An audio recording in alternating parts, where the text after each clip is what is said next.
we've been talking about COVID. Obviously, digitalization and remote work are two of the main trends within COVID as it relates to the future of work that is in everybody's faces. This is blatant. I mean, this is how we're communicating now. What are some of the other kind of mega trends as it relates to the future of work that you've seen apart from the kind of COVID wave that we've been all smacked in the face by? So you've got a few. So, firstly, when we have a look at work from home, it's not work from home, it's work from anywhere. Additionally, you can actually apply work from anywhere to an increasing number of non-traditional job types. So very fast examples, we've got construction workers in Germany who are based in Germany who are using 5G and teleoperations technologies to build building sites or to build buildings in South Korea. That's, working from home as a construction worker has never traditionally been a thing. When we have a look at surgeons, for example, we've got the University College of London and we've got Barts, as well as a couple of other hospitals around the world where during COVID, their surgeons basically were in lockdown. They weren't able to actually leave their houses because they were either ill, suffering, or just because of the general environments they were in. Using sort of mixed reality technology. So this is things like, Microsoft Hololens, basically, as well as, again, teleoperations, telepresence, different robotic systems, 5G, again, was sort of where it's available. An increasing number of those surgeons were not only able to direct surgeries from home, they were also able to conduct surgeries from home. So, this is where we bring in things like haptics technologies, basically, ultra fast network connections, all that sort of stuff. So, as I say, it's not work from home, it's work from anywhere. But increasingly, there are more and more jobs that traditionally people have never really thought of as being able to work from home or from outside of a centralized location that we can now perform. There's also then the concept of hybrid work. Now, when we have a look at hybrid work, this is where we are almost on the verge of seeing conversational artificial intelligence coming through. So that's AIs that you can actually have a conversation with. If you have a look at, say, Siri or Alexa at the moment, if you try and have a natural conversation with them, after kind of one or two, after sort of saying one or two things, they have no idea what you're talking about, and they just revert to type. But we've made some quite spectacular some quite spectacular developments over the past year in conversational artificial intelligence. And in the sort of next 12 months, you'll start seeing companies like Amazon starting to roll out AIs that you can have conversations with. Now, the reason sort of why I'm saying this is this applies basically to what I call under the concept of hybrid work. So as a human worker, typically you'll go into whatever office you can go into and you'll do your work in a traditional way. You'll do your own admin, you'll do your own cold calling, you'll do your own spreadsheets, whatever it happens to be. Increasingly, we've got automation that will take care of a lot of those what we call lower cognitive tasks.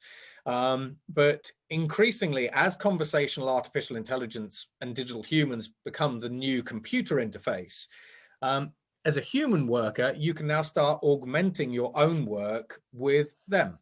And a simple example of that would be you can sit down, say, in front of your Salesforce system and say to your Salesforce system, I've got a target of $1 million this month as a sales guy. Which customers do you think I should phone?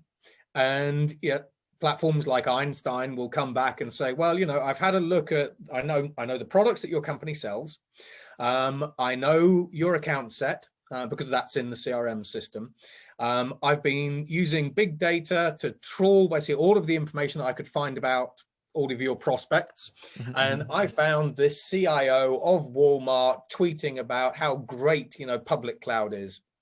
And bearing in mind, I know that you sell public cloud.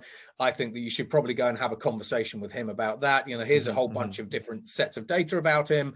This is the best way to get hold of him. And once you get hold of him, this is kind of the conversation you should actually have. So with hybrid work, we've got artificial intelligence kind of acting as an augmentation tool. So hence AI, augmented intelligence as well as AI. But what humans are really good at, humans are good at sort of, lateral creative thinking. And that's fine in some scenarios.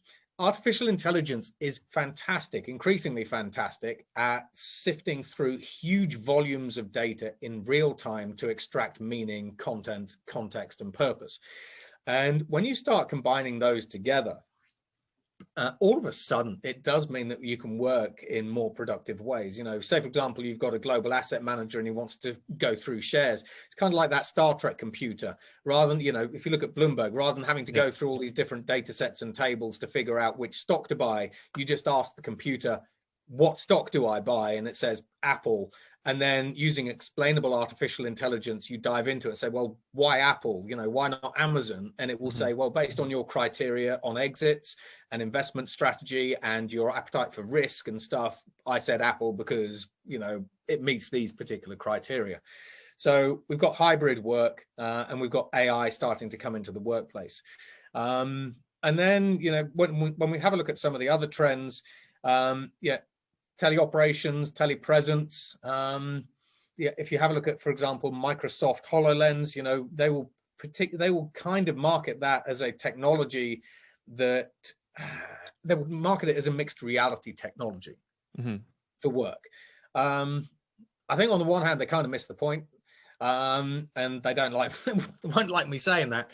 But realistically, what Microsoft HoloLens does is it gives people a way to digitize someone's physical presence. And that's interesting. Because, you know, while you and I are sort of having this conversation basically over the kind of the traditional wires, when we look at hiring strategies, a lot of companies will say, what we want to do is we want to hire people, particular people that look like this, you know, with these skills, but we would like them to be able to sit down with our teams in Madrid or London because we want to be able to encourage that one-on-one physical interaction, you know, those kind of water cooler moments.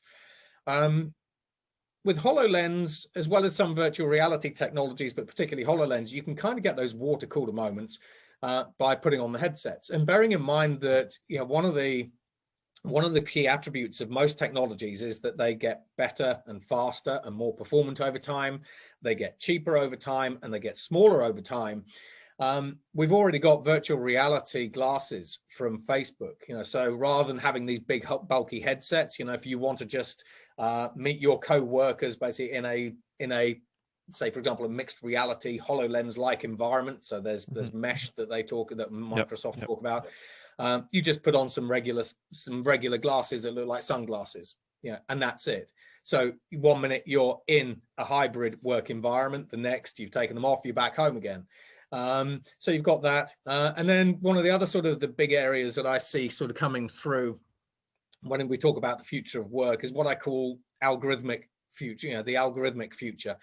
And this is where increasingly artificial intelligence is being used throughout the entire employee life cycle for different purposes. Okay. So, for example, we have artificial intelligences that will trawl through all of the information on CVs, all of the big data out there to try to find the fit, the best fit candidate that it can.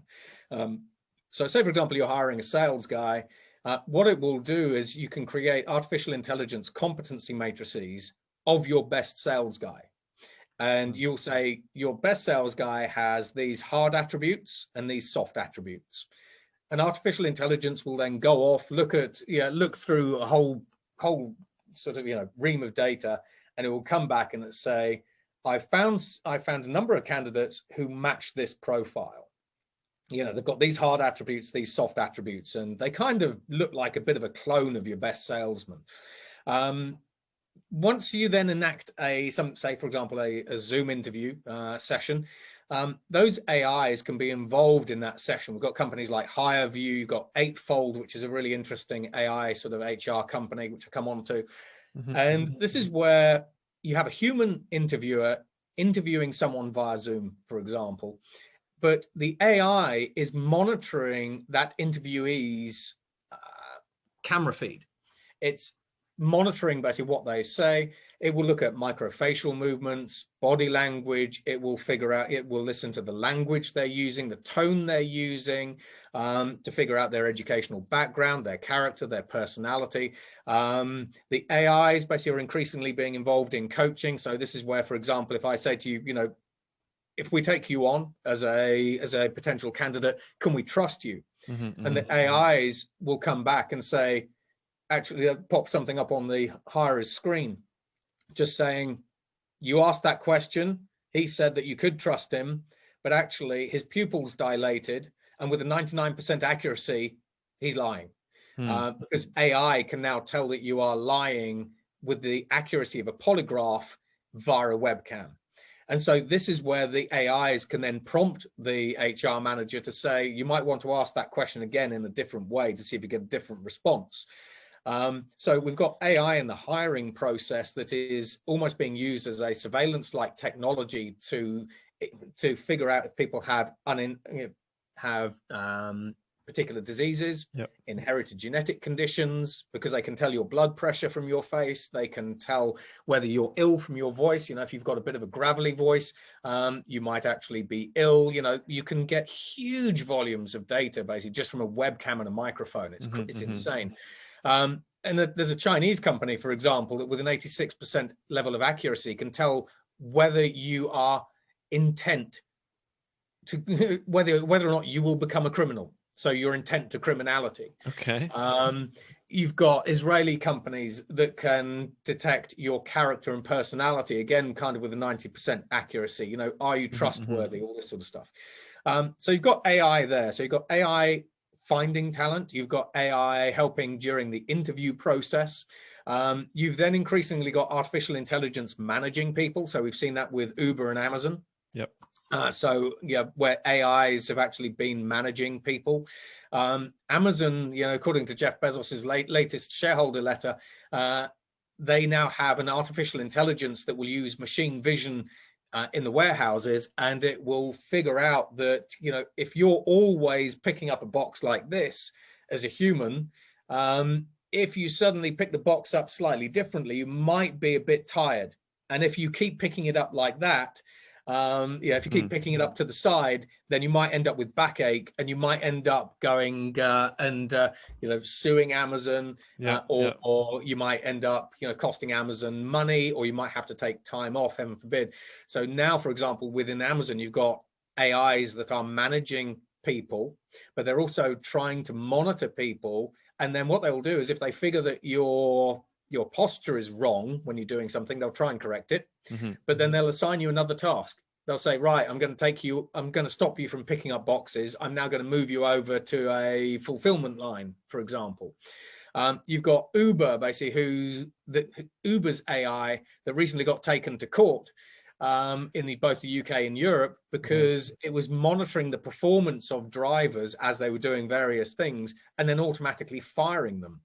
So when I talk about the algorithmic work, we have AI finding people, helping hire people, increasingly managing people. There's a platform over in Asia that's managing 400,000 gig economy workers, and they don't know it, and then firing people.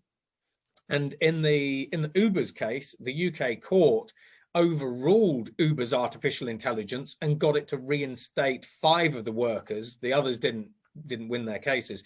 So we have this concept of algorithmic work where where AI is now becoming your boss. Yeah. And that's before we talk about autonomous companies.